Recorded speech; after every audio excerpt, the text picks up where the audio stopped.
Welcome to the Private Practice with Soul podcast. My name is Dr. Brooklyn Storm and I help private practice owners align their business back with their soul's calling, with their big vision and with their soul's purpose. Unlike other private practice coaches, I've traveled the world in search of spiritual resources, spiritual tools, education and information so that you can have the transformation that your soul desires and needs so that you can up-level your business. How much fun is this? I love it so much. Guys, if you're not already a member of the Private Practice Monthly Mentorship Group, please check out the show notes. I would love for you to be there. In the meantime, thank you so much for pushing play today. Let's begin. Hello everybody and happy Wednesday. Welcome to another episode of the Private Practice with Soul podcast.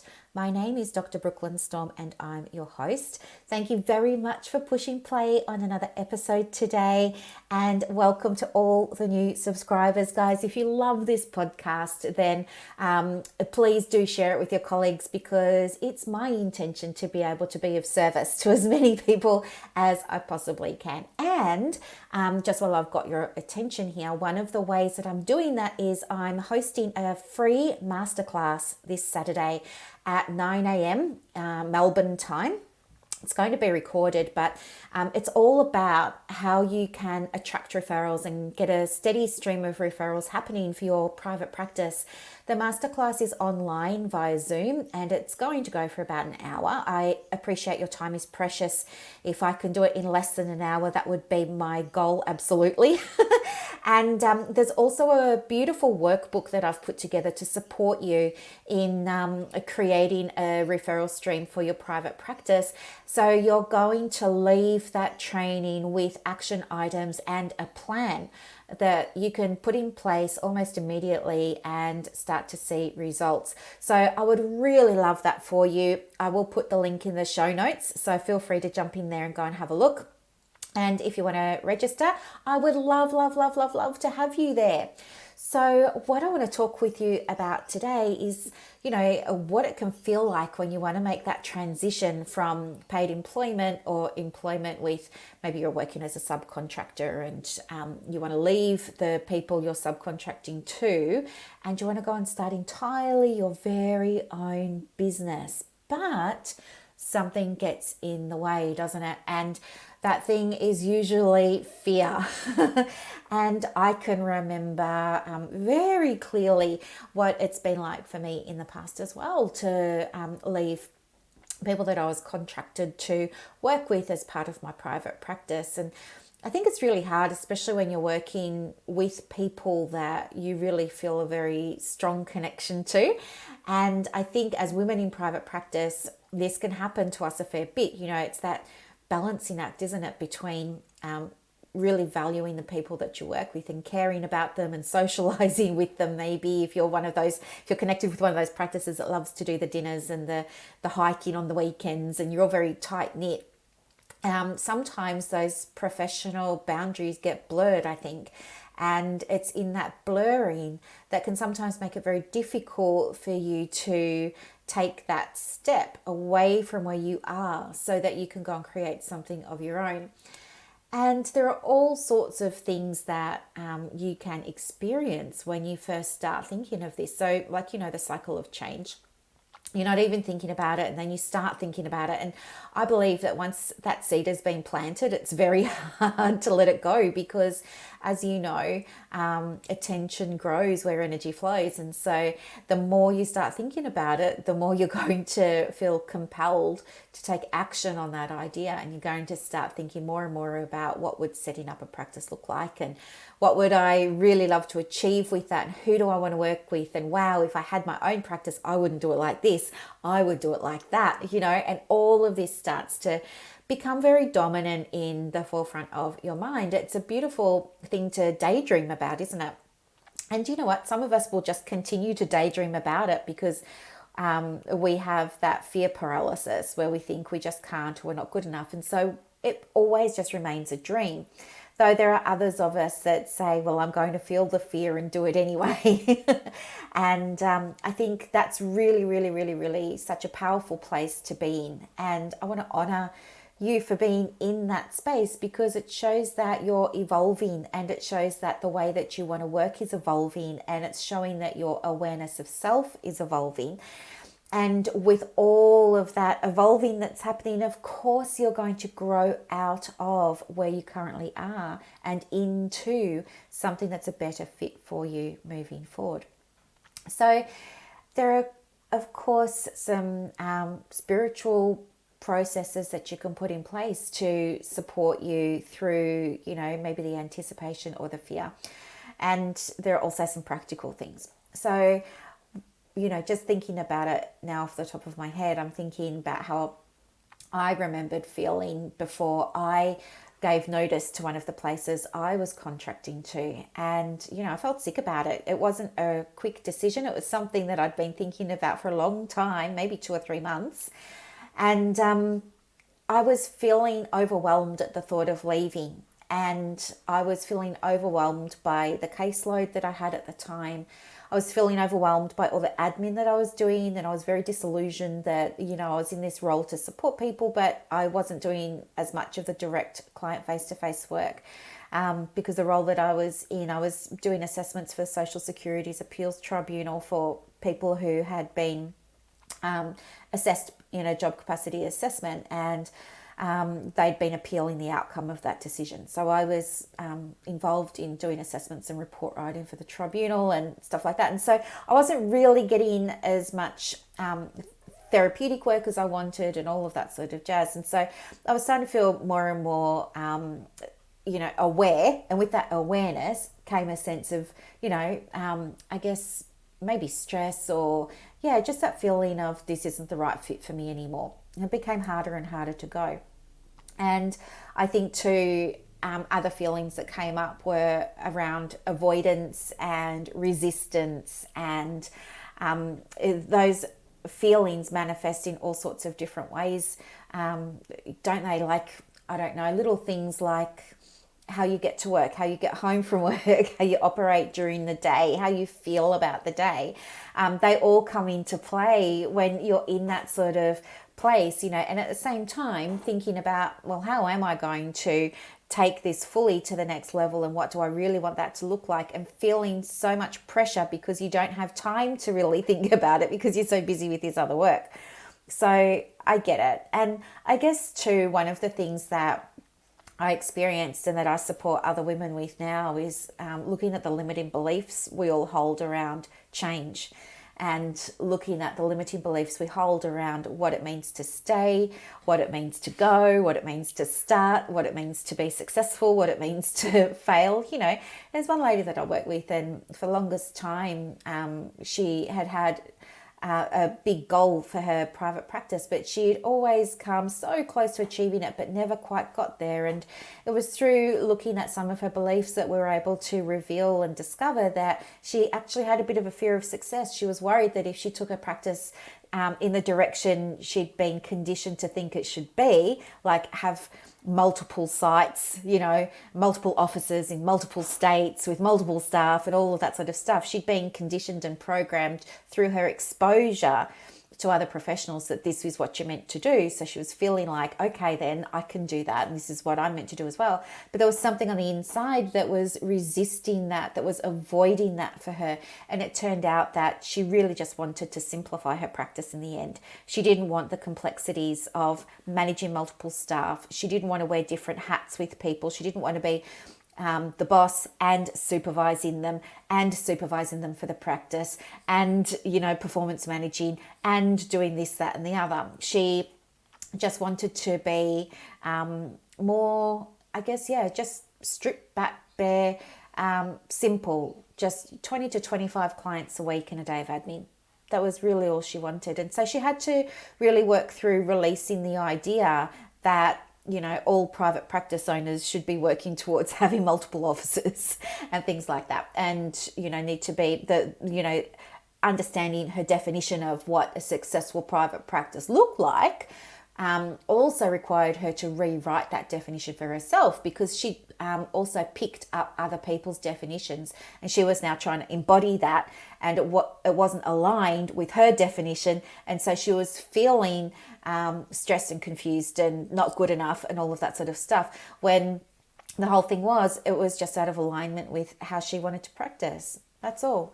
And so there are lots of different things to consider when you want to step into a private practice. And for that reason, I think if you're in a situation now where you're thinking about leaving and you want to start your own thing, that's awesome and that's amazing. And there's so many people and so many groups and so many places you can go to access support. You know, your supervisor, your mentor, your coach, all these online groups on social media, very supportive. You need to find somebody that you connect with, obviously. But I think in more practical terms, you want to choose a day or a date and start mapping things out so that when it does come time for you to leave, your finances are sorted out, your referrals are sorted out, your diary is sorted out, your website is sorted out. You know, you don't want to leave and then start doing all of this stuff. There's got to be, I think anyway, in my opinion, I think there's got to be a bit of an overlap for 2 or 3 months of you tying things up with your current employer or whoever you're contracting to, and starting the new thing, so that when you are finished with that employer, you just easily transition into a practice that you've kind of already set up. You're not scrambling. You're moving into a practice that's already got appointments in the diary. Okay, that would be ideally the way that you want to do it. But of course, to get appointments in the diary, you need to do the work. It's not enough to watch the training and do the workbooks and then not actually implement anything. And you know what, you can go and register with all of these sites that are going to help you get referrals, but they're not the only way that you're going to get referrals. If you're shy of the phone, this is a problem, and you need support in overcoming that fear of the phone or fear of what somebody might say to you on the phone, because you know, you're a business owner now. And so you need to behave like a business owner and think like a business owner, act like a business owner. And part of that is dealing with stuff. You need to also not be afraid of going and meeting with people and introducing yourself. And there are so many ways of doing that. And I have a way that I teach my clients of doing that. That's really soul aligned and that feels really, really comfortable. But you can be exposed to all of these tools and all of these strategies, but if you don't go and use them, then you will have left your job and you will have started a private practice and not have very many clients filling your diary. And then you're going to be saying, see, I told you I wasn't good enough. I'm no good at private practice. Why isn't this working for me? So if you find that you have been given tools, guidance, resources all around things like how to get referrals or market the practice, and you're not using them, take that as a little sign that maybe there's deeper work that needs to be done. And nobody's going to know what that deeper work is until you put your hand up and you say, hey, I think I need some help because I'm sensing some resistance and some avoidance to this. I know what I need to be doing, but I've been avoiding it and resisting it, and I'm not sure why, and I need some help. That's all you need to do, and then that help will come to you. All right, I'll help you. It's not a problem. I also have a group for counsellors who are starting or in private practice already. It's not for psychologists or social workers, this one. It's called Australian Counsellors in Private Practice, and it's just your space, free of the other disciplines, where you can come and, you know, exhale and just focus on building the private practice. If you're in psychology and social work and counselling and you want to take all of this deeper, then come and join the private practice membership, because you have access there to 14 learning units full of all the content you could ever need to start the private practice and get it going and get some momentum.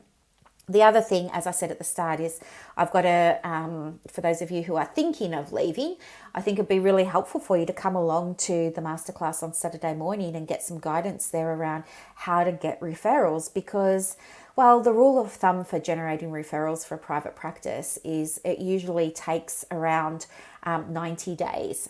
But I feel like you can absolutely get this happening much more quickly for you. You can absolutely manifest clients more quickly. It's just really around, you need to understand how. And part of that really just comes back to balancing that masculine and the feminine energy, of course, and looking at the limiting beliefs and just finding a way to allow yourself to receive. And to get into that receiving space, you need to get out of the doing. Okay, you need to drop out of your head and back down into your soul or your heart space or your higher self or your inner guidance or whatever it is, that type of energy. You need to connect back in with that, and that's when everything's going to flow to you. So I think too, remembering your intention also helps manage the fear around taking that next step and telling an employer that you want to resign or that you want to leave. Anchoring into your intention helps you stay focused and becomes a really, really powerful North Star for you, because again, it takes you out of your head and anchors you back down into your purpose, back down into your big why. And that's really, really, really just so valuable and so helpful. And the other thing too is, I think sometimes we worry about upsetting other people or them being disappointed with us leaving them in the lurch. All these sorts of emotions can come up for us. And one of the ways to approach a conversation with somebody that you want to, in inverted commas, break up with, because it's a relationship that's, dissolving or changing or morphing or whatever you want to call it, is to really lead with gratitude and find a way to lead with gratitude. And a way that you could do that might be to spend some time before the meeting journaling about all the things that you're grateful to that employer for, and maybe list out even as many as you can. And when you can't think of any more, find another 3. And you want to put yourself in the vibration of gratitude before you go and tell an employer that, you're going to be moving on, because it's just going to change the whole vibe of that meeting. Yeah, that's very different energy to you going in there feeling guilty and ashamed, because guess what? You're going to get back what you put out. So if you're going in there feeling guilty, ashamed, embarrassed, like you're letting them down, they're going to feed that back to you more likely than not. So if you can go in there from a space of genuine gratitude, genuine appreciation for the lessons you've learned there, for the growth you've achieved there, for the experience you've accumulated there, for the relationships that you developed there, for the beautiful clients that you got to work with there, for the clarity that you achieved there around what you do want in terms of the way you want to work, as well as what you don't, So coming into conversations in that genuine place will really, really, really help both parties have a more pleasing outcome, okay, to the conversation. But anyway, as I said, I go into this, of course, in more detail in the groups. And in both of those groups as well, the Australian Counsellors in Private Practice and the other group, the Private Practice Membership, each week I make myself available to anybody who wants to come along and have some coaching. In the counselling group, it happens every Wednesday at 12:15. In the other group for psychologists, counsellors and social workers, the paid group there, it happens every Monday at 12:15. And so anybody can come along to those meetings and have some coaching or have, question and answer time with me. And yeah, it's totally coming from a place of love. I want to support you. I want to help you. And I want you to see what can be possible for you when you remove these self-imposed restrictions. Okay. So I will pop, I was going to say pop and put. I will pop the links for those things in the show notes for you. So feel free to come along and check them out. And if you have any questions about anything to do with private practice, you can also email me anytime. And I promise I read every single one of them and I will always reply. Well, thank you so much for listening to another episode of the Private Practice with Soul podcast. And yes, have a beautiful Wednesday, everybody. Bye.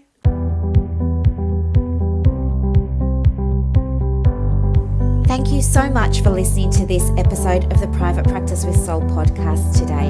If you're looking for clarity, if you need help with branding, your processes, and bringing everything into alignment with your soul's purpose for your private practice, head to the show notes and click the link for more information about the Private Practice Monthly Mentorship Group. You are going to love it. I can't wait to see you in there. Thanks so much for listening. Bye.